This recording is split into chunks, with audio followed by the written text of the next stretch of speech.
How's it going, everybody? My name is Matt, and today I have a pretty unique video. Today I'm going to be talking about Apple customer support.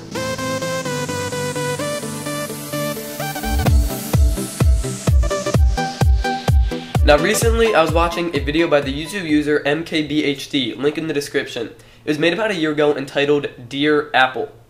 Now in this video he pointed out a few flaws that he would like to see changed in Apple. He hit on the point that Apple has really bad technical support. He gave a quick example of calling them, and it really intrigued me, and I decided that I should go further into it and make this video all about their customer support and if it's actually good or bad. So first of all, before we even begin, we should make one thing clear. What is customer support? What is the point of customer support? It is really just supposed to be a source that anybody can contact if they have questions about a product or service and get those questions answered quickly and simply. Now, customers like myself and probably most of my viewers are already pretty tech savvy and don't really need customer support for any of the products we own. And while that makes customer support kind of pointless for us, it is not really made for us. It's made for the customers that can't do the research on their own, they prefer not to, don't have the time, and would rather have a conversation person to person where the other one gets the information for you. Now, with that established, let's get into the questions I asked to Apple support and start this video. So first off, I asked about the MacBook Air 13-inch. Now, in MKBHD's video, he asked about the reads and write speeds of the Mac Pro. I decided that I would do a little different version on that and do it about the MacBook Air and ask what the reads and write speeds of the SSD inside the MacBook Air 13-inch were. Now, with a little bit of research, since the answer is not on the Apple website, I figured out that it has about 400 megabytes per second write speeds and about 700 megabytes per second read speeds. Now, those are actually pretty good figures, but that's not the point of this video. The point here is to see what his answer is, and let's go check it out. Let me see if I can find some for you. Alright, thank you. That's a good question. That's probably the best one I've had yet. Thank you. Read and write speed. Alright. Let me pull up the text specs and see what it gives me here.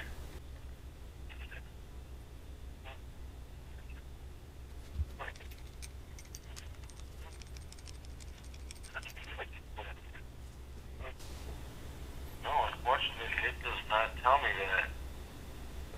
Alright, no problem. Well, F for the answer, but A+ for the effort. Leave it to an Apple employee to not know the answer and not be able to provide it to the customer, but still be able to make them feel good by complimenting them on how great their question is. For the next few questions, I will be asking about the iPhone 5S. Now, because it is a different product line, being the iPhone and not a Mac, I get rerouted to a different department with a different representative, but that is probably a good thing to see a variety, and if they all know about the same amount of stuff. So my first question was, would my micro SIM card work in the iPhone 5S? And clearly stated on the Apple website, it says no, you actually need a Nano SIM card. And I asked this question to kind of see if she could navigate their own website and give me the answer. I am not sure about that, but that is a very good question. Do you mind if I place you on a brief hold and let me look into that and see? No problem. Okay, can I ask who I'm speaking with, please? My name is Matthew. Matthew? Okay, I'll be right back with you, Matthew. Thank you.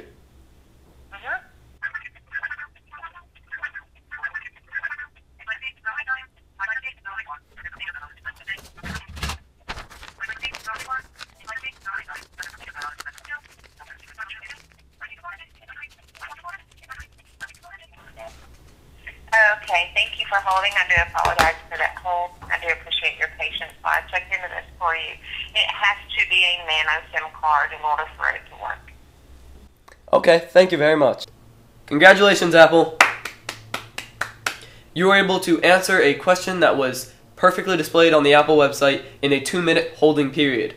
In all seriousness, it is good that they were able to answer the question, but really, a 2-minute holding period for an answer that is clearly displayed on their website seems a little ridiculous. Next, I asked, how much does the iPhone 5S weigh?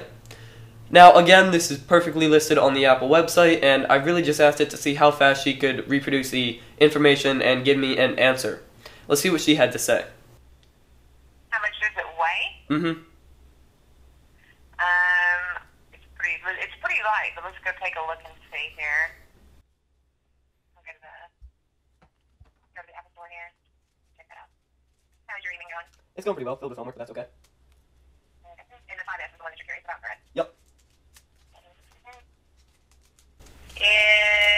weight is 3.95 ounces. Okay, thank you very much. And once again, she was able to dig that answer up out of the Apple website and give it to me. While it is not impressive, it's satisfactory, and I was able to make some paper art in the meantime. And lastly, I asked a few questions about the iPad Retina. Now again, it's a different product line, so I get redirected to a different department and a new customer support representative. This time, my first question was, how many megapixels is the rear-facing camera on the iPad Retina? Now this is also clearly listed on the Apple website, but being a different representative, I wanted to see if they were all able to recite the information on their website in about the same amount of time. Let's see what she had to say. Okay, right on. So let's see, the megapixels of the camera. Let me look. Okay, so it's 5 megapixels. She was actually able to find it without any holding period, which is a nice change of pace, so good for you, Apple. So my last question about the iPad Retina and in total was, how many milliamp hours is the battery on the iPad Retina?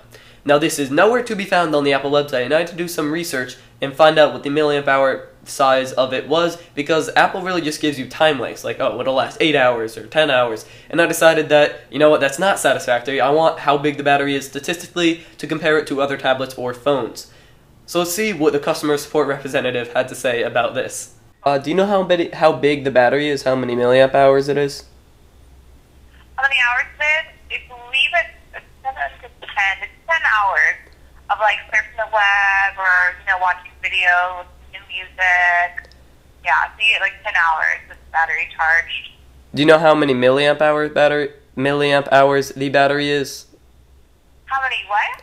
Milliamp hours, that's like the standard in which they measure a battery size. No.